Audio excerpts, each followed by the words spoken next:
Hello guys, welcome back to another video with me, HJ Reptifish, and in this video we're going to be talking to you about how and what to feed your community fish. Now behind us here we have a little community tank. It's 168 litres. We've got everything from top dwelling, mid dwelling to bottom dwelling. We've got catfish, we've got tetras, got a mix of everything. So we're going to tell you our schedule, how often, why and when we feed all of our different foods to keep this tank running at optimum health. Let's get in with the video. Now as you can see, we've currently put one of the little sticky tablets on. These guys absolutely love them. Now we do this now and again. I've mainly done it because I am filming, so obviously it will make good for content because the cardinals stay relatively still, which is quite uncommon for them. They're never normally this still unless they're eating. You can see them from the other angle here as well, which is quite a good shot. If it will focus, there we go. But yeah, so we're going to be talking to you about what we feed in this drawer down here, because we've got a whole load of different foods, why, when and how we feed it to make sure everything like this catfish is getting enough food. So let's start with the top dwelling and work our way down. So starting with our highest dwelling fish, now we are soon to be getting some hatchet fish which sit right at the level, hello? There we go. We're soon to be getting some hatchet fish which sit right at the level of the water surface. Not quite yet, but they are coming soon. But in terms of our highest dwelling fish at the minute, we've probably got the platies. Now we've got one male, 3 females, and quite a few babies at the minute. And they basically will eat anything off the top. That includes pellets, flakes, you name it, they'll eat it. It'll take a little while to sink, but if it does sink they'll go down and get it. They're currently on this at the minute, and that's like mid-level. But yeah, they mostly occupy the top, like you can see that guy there. And you've got a couple of others around the back. Now that is our highest dwelling fish, and like I say, they'll take the pellets as they sink to the bottom. They'll take the cichlid pellets again, which are like mid-floating. They'll take the flakes which sit on the top or get crushed into the water. They'll take bloodworm, daphnia, any frozen food you can get, moises. So they'll basically eat anything. Now before we actually get on to the next fish, what we're going to do is basically an easier way. We're just going to show you all of our foods that we have in the drawer and all of our frozen foods that we have downstairs that we get out. But we're going to show you all of them and talk about mainly what we feed for what. But like I say, platies, we'll get them done and dusted out of the way. A lot of people have live bearers. Platies basically count as almost all live bearers. You've got your mollies, your platies, your swordtails, your mollies. They'll more or less eat the exact same, which is anything. They'll eat plant matter, they'll eat frozen food like meat. They're really not fussed. So all your sort of live bearers will take more or less the same. They're not overly fussed as long as they're getting a lot of food. They'll eat and eat and eat. Obviously because they're live bearers as well, especially the females, you'll find them eating a whole lot. So going into the fish drawer, we have Aquacare's little sinking wafers. Now we use these, which actually is right in that corner just there. What we normally do is snap one in half and put one at the back, one at the front. Now these are predominantly used for our Hillstream loaches, which I don't know if I can find. But yeah, if you guys don't know what they are, I'll pop a photo up on the screen. But yeah, so these are basically used for Hillstream loaches, but they can be used for plecos. Our ottos do sometimes eat them as well, but again, they more graze. So these are mostly just for our Hillstreams, but again, you'll catch the platies eating them because they eat everything. You'll catch the ottos having a go, sometimes a cardinal. So yeah, more or less everything, but they come in quite big discs. You can obviously get different sizes depending on what brand you go for, but obviously a lot of people have plecos in their tank, and well, almost everyone has plecos in their tank, and plecos obviously love these as well. So yeah, I snap them in half, but obviously they do graze as well, so make sure they are grazing in the tank and still working hard, and obviously give them this sort of every other day. Moving on, next is just our generic fluval bug bites. Now obviously quite a popular fish food for so many reasons, so that's a whole other separate video. But obviously with the insect protein, now I don't know anything that doesn't eat this. You could put this anywhere. Again, live bearer on the front, and live bearer on the front, which, rest my case, live bearers eat everything. So yeah, that obviously gets put in every other day. I feed my fish every other day, and I miss a day during the week, just so when they do eat, they make sure they eat all of the food that is available to them, and the day that I don't feed them, they'll graze and work that a little bit harder for me, and I won't do them no harm at all missing a feed. So that is for basically anything which is smallish. I mean, you've got a lot of your cardinals, a lot of your neons and tetras, so like your rummy nose, your cardinals, everything like that will eat tetra wise, will eat them.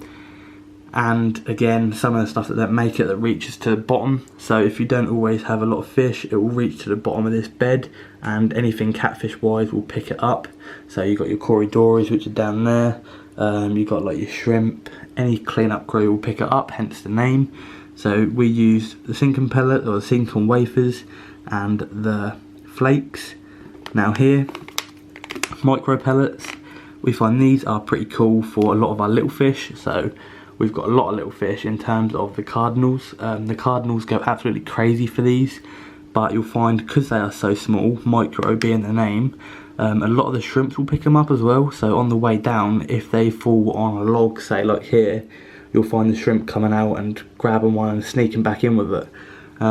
Again, really good food, really little. So obviously if you overfeed, you're not going to produce a lot of waste, because the chance of these getting sucked up by the catfish if they hit the bottom, again, quite high. So in terms of our main swimming fish, like our midsection fish, which are our platies, cardinals, neons, everything like that, we mainly feed the micro pellets, bug bites, and a wafer for the Sinkin. Now, as you can see here, the fun tips, which is what we're using at the minute, they just stick on the side. They're not the holiday ones, like you can leave for holidays. I don't recommend that. These are just for, again, good to film really. But if you want to get your fish close to the front, then they are ideal. But again, that is like a mixed diet of sort of all flake stuff. Everything will chip in, eating a little bit of it. But yeah, in terms of midsection fish, micro pellets, bug bites, and them, but they are very, very rare. They'll only get one sort of every fortnight, every 2 weeks. Now, in terms of our ground dwelling, like I say, we've got the Sinkin wafers. We've got these, which they don't seem too keen on, which are bug bites bottom feeder formula. So they're Sinkin granules. So if I just open them up, they're not quite pellets. They're a little bit, don't know, yeah, these. But they don't seem to be a massive fan of them. I say that, but yeah, they just don't seem to be a big fan of them. But we still feed them just because we've got a lot of bottom dwelling stuff. Here's one of the hill streams that I was talking about earlier. Now probably on his way to sniff out that wafer that is in the corner. I'm sure he'll be there soon. And then in terms of other pelleted stuff, we obviously use the catfish pellets because we have a whole lot of catfish. We've got the Corydoras, we've got the Hoplo catfish, and again you'll find stuff like the shrimp, whether it be cherry or Amano, they will also nick a lot of them. So we've got the cherry there, got the Amano back there, got a few of them in this tank, and again they'll nick them. The angelfish will pick up a few on the way down. They're really not that fussed. It's more about quantities and how much. And then again, the shrimp enhancer, that is fed very, very little, just because the shrimp will pick up anything which is uneaten anyway. So if I fed too much flake or too much micro pellets, too many catfish pellet, anything that is overfed, they will get picked up. So you don't really need to feed these all that much, but sometimes I do sprinkle them over the top just so it lays on these mosses here, because a lot of them live within the moss. As you can see, that guy right at the top there, and they'll just sieve their way through this moss all day and keep it clean, and obviously they'll pick out all of the uneaten food as well, which get caught up in that, so that's great. So yeah, other than that, that is really all of our food. So we basically have 2 mid to top foods and 3 Sinkin foods. That one is fed every other day, that maybe once a week, and that very rarely, if not at all. The Sinkin wafers are fed once every 3 days, but I do half in one side and half in the other, just to allow for variety, not always like being used up. And the bug bites are fed every day, apart from we miss a day during the weekday and we do no feeding at all. But again, that is a very small amount, more little and often, just like our water changes. So all in all, as long as you have a good variety of mixed foods, most stuff will eat it. I couldn't name you many fish that wouldn't touch a food if you put it in. As soon as fish see a food sinking to the bottom or on its way down, most of them will lock onto it and at least try it. Even if they don't like it, they'll be spitting it out, but they'll definitely give it a go. So like I say, as long as they've got a good variety, so you could go to the store, you could pick up 2 types of flakes, 1 type of pellets, 1 type of wafers, and as long as you feed it on a scheduled basis and don't overfeed, then you'll have a good amount of stuff in the tank for all the fish to eat. Like I say, we don't really have a whole lot of hillstream loaches, we have 2, so that's the reason the wafers don't get fed that often. So you've got to take that into account. If you've got a tank like this and you've got 8 plecos in, you're obviously going to be feeding more wafers than what I am, because I've only got 2 little hillstreams. So you've got to account all to your own tanks. So I couldn't exactly give you an exact diagram of how much to feed and when, because it depends on what you stock. But in terms of a general community tank, that means a little bit of everything. It means a little bit of live bearers like the platies, we've got 4. It means a little bit of your typical tetras like your rummy nose and your cardinals, which is what we've got, which is the majority of like swimming fish in this tank. And then it also means your ground dwelling clean-up crew catfish, which we also have a few of in terms of the hoplos, the corridoras, the catfish, the ottos, and then we've got some of the other stuff like the inverts, like the shrimp. So that is a general community tank. It's a little bit of everything, and our food is also a little bit of everything. So again, you've got to be specific to what you have. Again, if you've got a lot of live bearers, you can just do flakes and they'll take them all day, every day. It really depends what you have in your tank. But in terms of me, that's what I feed mine, and so far they seem very happy and healthy. And remember, like I say, it's good to come up with a schedule of feeding, because then you kind of know what your parameters are for your fish tank when you're testing it on a regular basis. You know that if you feed a consistent amount on a week by week basis, you know when to do a water change, you know when the waste will build up, you know when the food will build up. Whereas if you do, I don't know, 2 days of not feeding, you forgot, say, and then you dump a whole load of flake in, they're going to eat it all because they're going to be hungry, then you don't know when to feed next or how much to feed next, and it just messes with 1, your routine and your lifestyle of feeding them, and 2, the water parameters.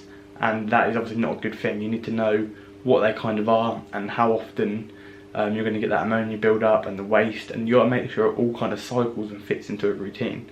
So like I say, my routine is every other weekday with the flakes and the catfish pellets, and then I'll miss a Wednesday completely, just do no feeding of whatever, but I'll either do always either the granules or the pellets or the flakes. There'll never be a day without feeding apart from 1, which is midweek, and that is just because it won't hurt them at all, even 2 days without feeding, and they'll just work a little bit harder in the tank. But like I say, just a short one, what I feed my community tank. Tell me what you feed yours, any tips, also leave them in the comments below. But other than that, any other videos you want covered on the community tank or the fluval shaker, or in fact any of the other reptiles we've got in the room, or anything, let us know in the comments down below and we can sort them out. Thank you guys for watching, stay tuned for another video next week.